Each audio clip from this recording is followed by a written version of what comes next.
Retired हो गए थे जब मैं 9 साल का था। जब 9 साल का था पिताजी रिटायर्ड हो गए थे, डिफेंस के अंदर थे। फिटनेस साहब ने जिंदगी वक्त से पहले कंपल्सरी रिटायरमेंट लेना था। और जब पिताजी का रिटायरमेंट हुआ मैं 9 साल का था। पिताजी की पेंशन 250 रुपए आती थी। माँ अचार पापड़ चटनी बनाकर बेचा करती थी। पिताजी ने घर के बाहर एक छोटी सी दुकान लगा रखी थी। 6 भाई बहनों की मेरी फैमिली थी। पूरी फैमिली में सबसे छोटा मैं। अक्सर छोटे बड़े बड़े प्यारे दुलारे होते हैं, लेकिन मेरे साथ ऐसा नहीं था। मैं अतिरिक्त जिम्मेदारी के रूप में पैदा हुआ और किसी तरह मेरे माँ बाप चाहते थे कि ये छोटा वाला भी पढ़ लिख जाए। और माँ बाप ने अपने पूरे जीवन को झोंक दिया हम बच्चों के लिए, अपनी एजुकेशन को कंप्लीट कराने के लिए और पढ़ा रहे थे। जब मैं 6ठी क्लास में था तब भी मेरा पैसों के प्रति प्रेम जाग गया। मैं पैसों के प्रति बहुत अट्रैक्ट होता।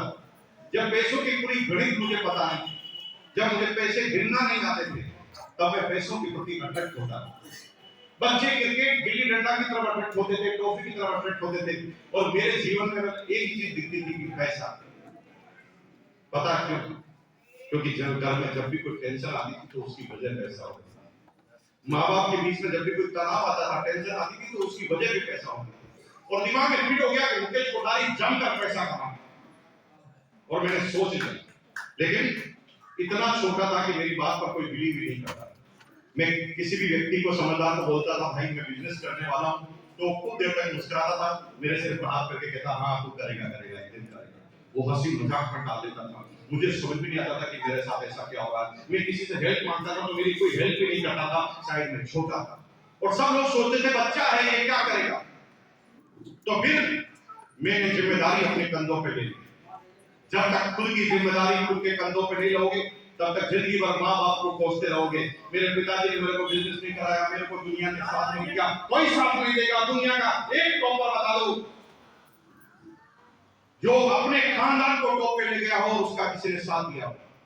सेकंड पीढ़ी और थर्ड पीढ़ी की बात नहीं कर रहा। पहली पीढ़ी जब उसकी शुरुआत हुई थी उन्होंने खुद अपने दम पर काम करना चाहा।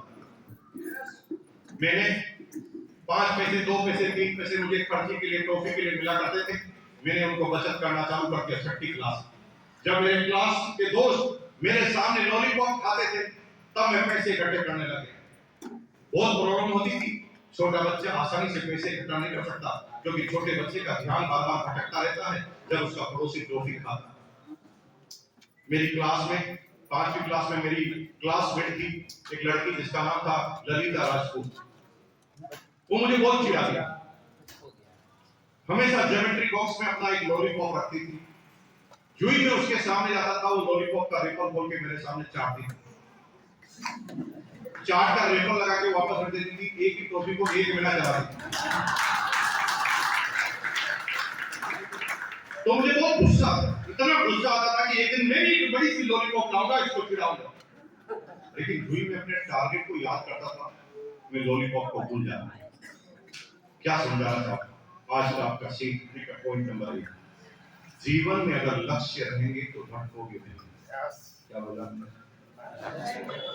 जीवन में अगर लक्ष्य रहेगा तो भटकोगे नहीं, और अगर लक्ष्य नहीं रहा तो कोई भी आदमी अपने लक्ष्य के लिए तुम्हें खुद को लक्ष्य बना